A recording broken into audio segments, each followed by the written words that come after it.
Hello, I am Ted Howell, and I'm going to be reading from the Circe chapter, chapter 15. If you have the Gabler edition, it starts on page 357, line 230. Here we are in Nighttown. Bloom is scrambling around. Bloom.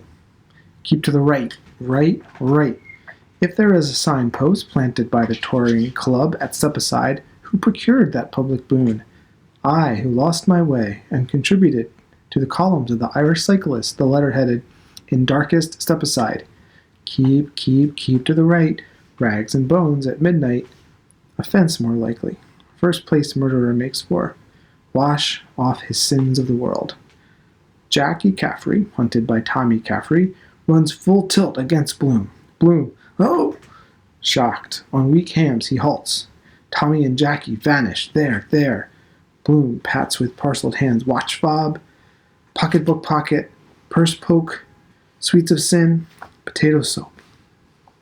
Bloom, beware of pickpockets. Old thieves dodge, collide, then snatch your purse.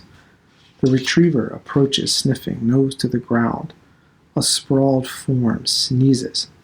A stooped, bearded figure appears garbled in the long kaftan of an elder in Zion and a smoking cap with magenta tassels. Horn spectacles hang down at the wings of the nose. Yellow poison streaks are on the drawn face. Rudolph. Second half-crown wastes money today. I told you not to go with drunken goy ever. See you catch no money.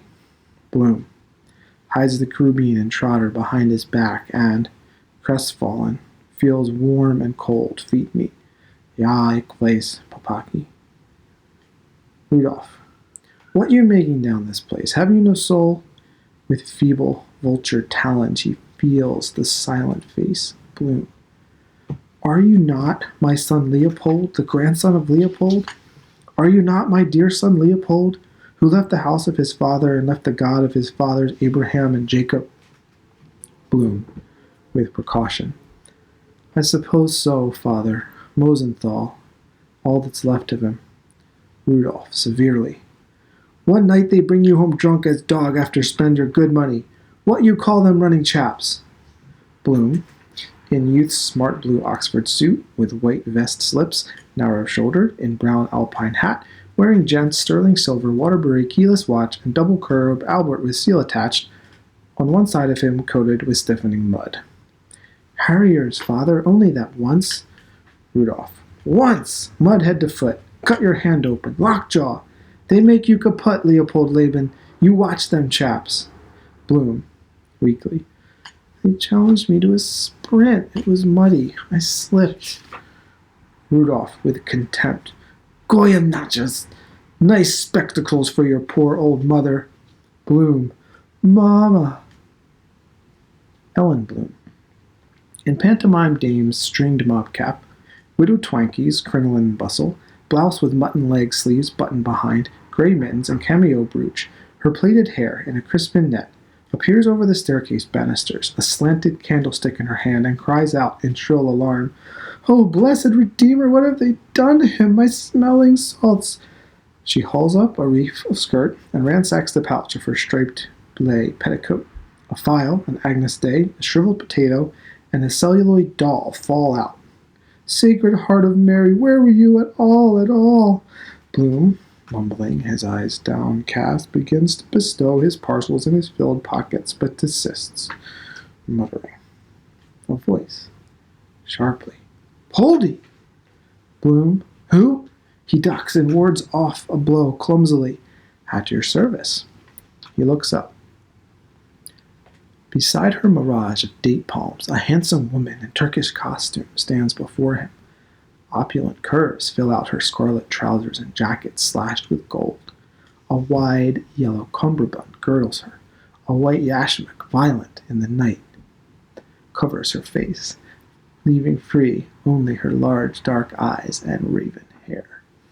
Bloom. Molly! Marion. Welly? Mrs. Marion. From this out, my dear man, when you speak to me, satirically. Has poor little hubby cold feet waiting so long? Bloom shifts from foot to foot.